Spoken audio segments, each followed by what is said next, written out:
we have to remember we have this flesh, this thorn that Paul talked about. In Philippians 3:3 it says we can't trust our flesh. And Romans 8:3 says the flesh is inherently weak. Both these scriptures tell us not to trust in the flesh. And Proverbs 4:23 says, guard your heart, because out of it flows the issues of life. You see, and I seen a little quote, and it says, a mind and a heart without a defensive wall will accept anything at all.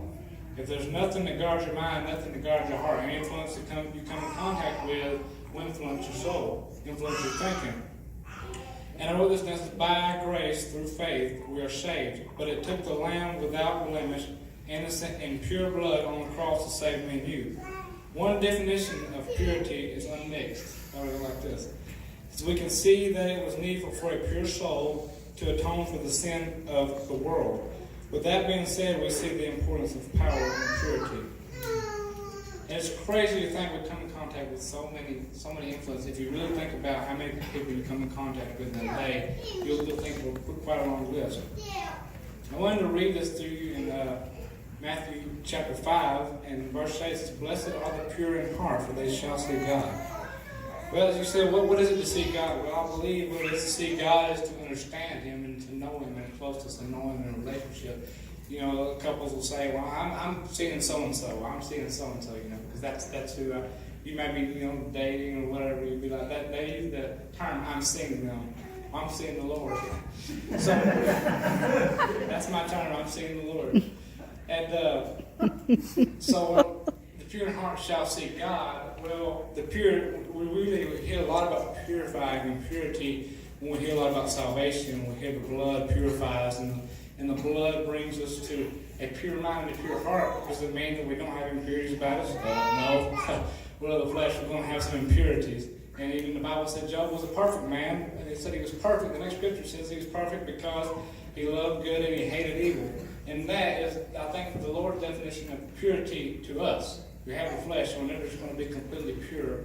But I believe as He moves and touches in our life, He takes away the desires for worldly things and lust and evil things, and replaces it with things of heaven and eternal, things of the kingdom, and things that He wants us to think and things that He wants us to act on. So we don't just look from a spiritual defensive perspective for the health of our soul, but we also see and understand the offensive side. But we understand our ministry calling to reconciliation, and now reach out to others and influence them in this lost and dying world. So it's not about I gotta go out here and I gotta influence. I'm gonna go out in school. I'm gonna go out here and I'm gonna walk through. I'm gonna go out here in the store and I'm gonna be the light. That's great. Love the boldness, but you gotta remember you have the flesh. It's crazy to think the Apostle Paul, as great as he was, and all that he done, and all that he had written, and all that the Spirit had shown, all the great revelations, and all the depth that he walked with the Lord, you won't see some deep revelations that come from Paul. And he said, he wrote in one of his letters to the churches, he said, even I, Paul, don't trust myself. He said, well, wait a second, this is Paul, the apostle. What do you mean you don't trust yourself? He was talking about, he said, and even though I walk and see these great revelations, even though I walk in the Spirit, even though I'm serving the Lord, and I've been walking with Him for a long time, I still have the flesh. As great as the influence as he was on all the churches that they had founded, different churches, church in Corinth, Ephesus, in Philippi, different places he wrote. Out of all the places he influenced, he still said, I don't trust myself. You know, does that mean Paul can go out in town and go in the store and have a conversation with a stranger? No, but I believe he knew his limits. And I believe something a lot of us Christians have lost, and we've lost to see where our limits is. We've lost the perspective, we've lost the mentality to see where we're at. Self-assessment. When we self-assess ourselves, we see, this is the area that I need to work. This is the area that I need to get better on. All right. So if you have problems with perversion, you won't get yourself in a situation where it can grip you. If you have problems with debauchery, you won't be around the influences of drinking. You have problems with addiction, you won't position yourself around people with the like addictions, because you see where you have to get better. And I remember when Brian Little got saved and got delivered from 22 years of just pure addiction and strung out, and we don't know where he is at today, but somebody told me, he said, now that I'm saved, he said, I don't want to hang with them guys because I know that, even though he got saved, he got gloriously saved and filled with the Holy Ghost, he still said, I'm not going to go hang with them we were just talking in the shed. I said, so what do you mean? He said, well, I know my limits. I said, well, you know your limits? He said, I know my limits, so I'm not going to go out there and be with them people because I know I'll fall into it. And so as great as the strength as we have in us, it's greater than the world and greater than outside things. He still said, I know my limits. I wrote this little paragraph, and it's very elementary, but the principle it conveys is very good. It'll help a lot of my young people. It says, someone may ask you to listen to this little song. You know it's not a good song by the title or because you know the author. You might say no. And they just tell you that your faith is weak if it can't stand that one song or hearing them words. You just have to know that your faith is strong because it is not of worldly things, but of heavenly things. Hallelujah. I feel the Lord talking to somebody. And it comes through God who knows no sin or darkness and is being called to be Christ-like. We abstain from sin and darkness while He shines through us to influence all those around us. So we understand our call to reach and influence, but we also know the power and influence the world can have on us. And I believe that a really common problem with Christianity in our Christians in our nation today is and Brother Evan was telling me before service he was going to talk a little bit on the indirect influences. I just thought it was crazy because it's just something I've been thinking about a lot. It's the unseen influences that have the most power. And when he said that, man, I just lit up because it's so true, and that's what the Lord's been showing me lately as I've been studying about this. Somebody asked, how do you know where to try to influence others and where to keep from being influenced? And how do you define in between? You run into daily situations where you want to be the influence, but you also know your limits and you know you can't go and you don't want to be influenced by evil. And my only advice is you to stay close to the Lord, to learning about Him and communicating with Him. And when you communicate with the Lord and when you begin to pray, it's almost like you're getting to sync with the Spirit. And when you get to sync with the Spirit, He begins to show you your limits. He begins to show you where you can't go and where you can't influence you. He begins to show you limitations. So if you feel that you've let some influences into your life that have caused you to fall away in some areas or let contaminate your heart, He still purifies. Amen. And He still delivers. I was talking about this morning, Dad, he just said he was up on the base, and he said, testify, you got something to say? I smile, as always. And I talked a little bit on the keeping grace of the Lord, but also the deliverance. We don't have to get ourselves in situations where we got to be delivered, and we get a wonderful situation. Lord, deliver, we're always crying out with these songs, talking about deliverance. They're great, but what the Lord is going to know is where's His people at that are being kept from the world by His grace. Is my grace not sufficient to keep you from it? But every time you get a situation or a problem, you got to be delivered. I mean, this isn't popular preaching, okay? People, I want to get and preach. Be the influence, be the strength. But if you don't guard your heart and guard what's around you, next thing you know, you'll be in with it, and you'll be falling away. And it's very, very, very common. It's very easy. So you don't have to be delivered by His grace, but you can be kept. He loves you and He desires to be close to you, and He wants to use you for ministry. But to do His work, we got to see Him. We got to know His heart. And it's going to take a people that will abstain from evil. And I don't know why, but I wanted you to play that song, Word of God Speak. And I don't know, this past couple of days, I want you to come up here and play it. It's, I don't know, I've just been studying the past couple of days, and I hear it before service and in service. Tell her to play that song. Tell her to play that song. And so I wanted to play that song.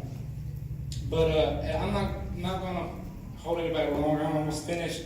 But I wanted to hit on these couple of points, and I wanted to relay on some of what they've talked about. We've already heard some great word from Brother Ethan and Brother Evan and Brother Christian. Proud to see them all. But and influencing and reaching your family and your friends. Ethan was talking about the burden he has, and it's an overwhelming weight when your family's lost to the world, and you want to be found by this great salvation. You want to be found by this great grace and believe in the faith. And it gets real, real tough to influence them when you feel like when you're around them, the atmosphere, it grips your soul. And man, I'll tell you what, some of the spirits out here is so strong. Hey, people, I've been a little rejected for shying away from things and from not doing certain things. That's all right. But I stood at a point in my life where it wasn't I was out in the world. I was still going to church and I was still serving. I still love the Lord. There was a point in my life where He allowed me to see how strong spirits are out there in this world. how strong the influences are. There was a time I was about 12 or 13 years old and I was still coming to church, and I always been coming to church. Just ever since I can remember, I always come to the house of the Lord. But in my mind and my heart wasn't on the Lord. But right there, it was contaminated with other stuff. Not that I was ever out in sin. I thank the Lord that my testimony don't have to be that I was delivered from addiction or drinking or all that kind of stuff. I'll be kept by His grace. But those points where my mind wasn't on Him, my heart wasn't on Him. All right. It was lost in worldly things. It was lost. It might be minor, it might be major, but through it all, and through some of the times where I thought that I didn't have a soul. Every time a little 14-year-old boy from walking to revivals, he didn't think he had a soul anymore. How was this boy? I was so down in the presence of God. I walked in this strongest revival, and I couldn't feel Him, and I couldn't hear Him, and I was miserable. And I spent a long time in that place. And I read one down in my Bible. I think it might have been Obadiah. It said rivers flow through the desert. And I went to a little convention next week after I read that. And the Lord touched me like He never did before. And ever since, He's been speaking to me. And ever since, He's been allowing me to be close to Him and feel it. And I'm telling you, after I got touched at that convention, I said, Lord, I'll do everything to honor You. I'll do everything to respect You. If it means not going with these people, if it means not hanging with them, not watching this, not listening to this, I'll do it, because it's been a long time. The Spirit got so strong that it convinced the little 14-year-old boy that he didn't have a soul. Hallelujah. I don't know how I got to that point. I really don't know how I got to that point with all the great influences around me. And like Jesus, he had great influences around him, but somewhere he was discouraged, somewhere that the spirits and the world of things gripped his soul. Yes. And that's where I got to this point. I got to where I didn't know if I could ever feel the Lord again. Maybe it was a predestined thing. I got so lost. Maybe I was just predestined to be a failure. Maybe my dad's got this great revelation. He's a great preacher for the Lord. And the ministry's so great. And then they have all these kids, and one of them was just destined to be a failure. Just destined to be a failure. That's what I felt like. I felt like if anything I'd done I couldn't change, I was going to be a failure. After the Lord touched me, after the Lord it allowed me to grow with Him and allowed me to slowly feel Him, I began to see the spirits of confusion in my life begin to dissipate. And the more I just simply walked with the Lord, He began to help me understand. He restored my clarity of mind, because my mind got so lost. Like I said, didn't know if I had a soul, didn't know if I could ever feel the Lord. I don't know how I got to that point, because now I don't know how I could go without it. How I could go without hearing His voice, or how I could go without His leadership. But that's the depth of these spirits. And I just want to stand in this house. Would you just stand real quick? She's going to play this song. We're going to worship before we end this service. But man, I feel so strong in this place. There's a cry. It's like my shed. I was reading about this and I was praying. And I hear the cry of heaven. Where's my pure heart? Where's my undefiled people? I got people I need to work through. I need some unhindered vessels. I need some unhindered people that I can work through. I need some people that I can work through without my anointing being hindered by clutter and stuff. I can't work through them and they'll be the influence that I want them to be. But they got too much clutter and they got too much confusion up in their mind.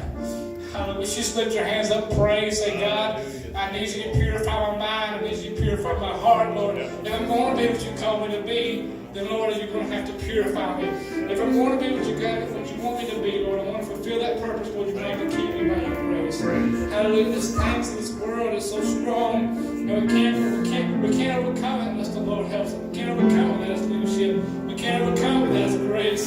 And if we don't touch us, and if we don't keep us, we're going to get lost.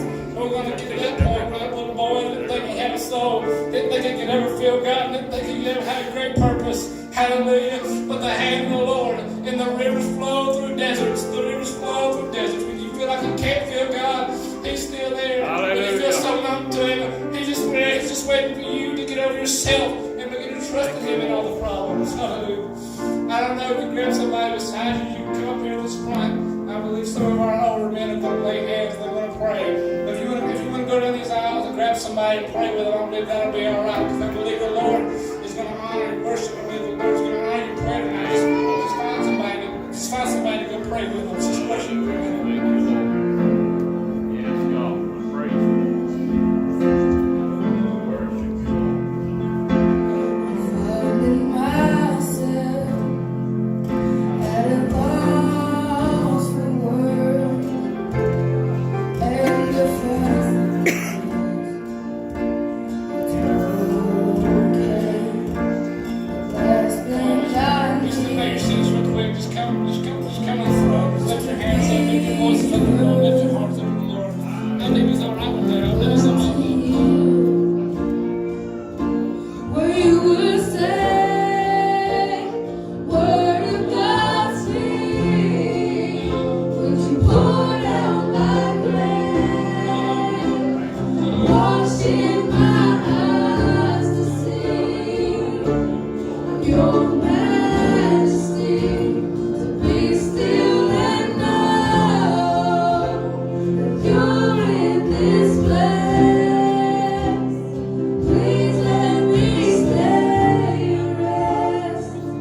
behind them. Just all of our young people right here in the middle.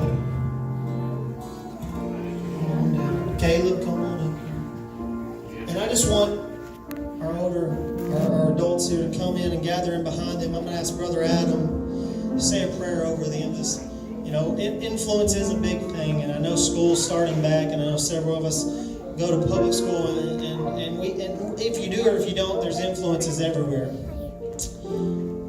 But I just want to pray for a strength for them right now, and I want to put a burden on our parents, on our older people, to keep them in prayer. We've done a prayer jar, but I don't want to ever go an evening without saying a prayer for these young people, because they are facing it every day. So if y'all would, come on, gather in here. We got some room. I want all of our young people close. I just want to thank Brother Adam for doing this as well.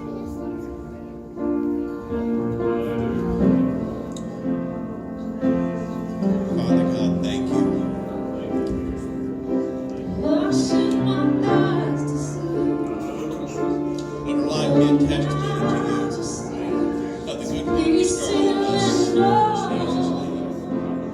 Lord, give every child here the strength,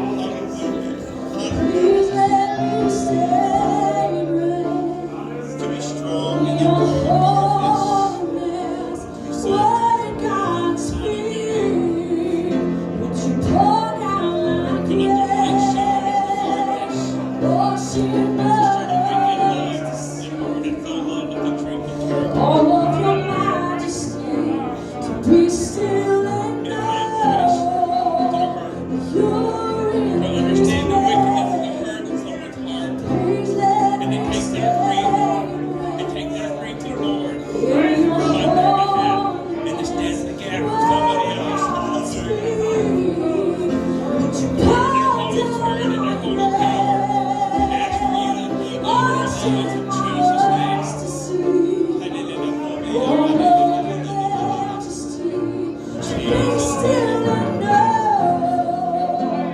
Father God, give us a faith.